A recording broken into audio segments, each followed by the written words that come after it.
నాటితే దాన్ని డిస్టర్బ్ చేయటం కానీ ప్రోత్సాహం చేయటం కానీ ఎవరి వల్ల కాదు. దేవాది దేవుడు నీ వ్యాపారాన్ని కనుక నాటినట్లయితే ఏ మనుషుడు ఏమీ చేయలేడు. ఆయన మీకు తండ్రి అయి ఉన్నాడు, ఆయన మిమ్మల్ని చేర్చుకున్నాడు. ఆయన చేత్తో గనక నువ్వు నాటబడితే,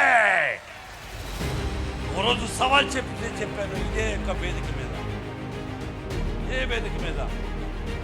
ఈ పరిచర్య గనక దేవుని చేత గనక జరిగితే గనక, ఆయన చేత్తో గనక నాటబడితే గనక, ఇటు పక్కన బైబిల్లో ఉన్న యొక్క పేతురు, ఇటు పక్క ఆది అపోస్తుడైన యొక్క పౌలు, రెండు పక్కల సంఘాలు పెట్టినా సరే నా యొక్క పరిచర్య నాకే ఉంటుంది. ఎందుకంటే ఆ యొక్క మొక్కను ఏ దేవుడు నాటాడో, ఏ తండ్రి నాటాడో, ఈ మొక్కను కూడా ప్రైజ్ లా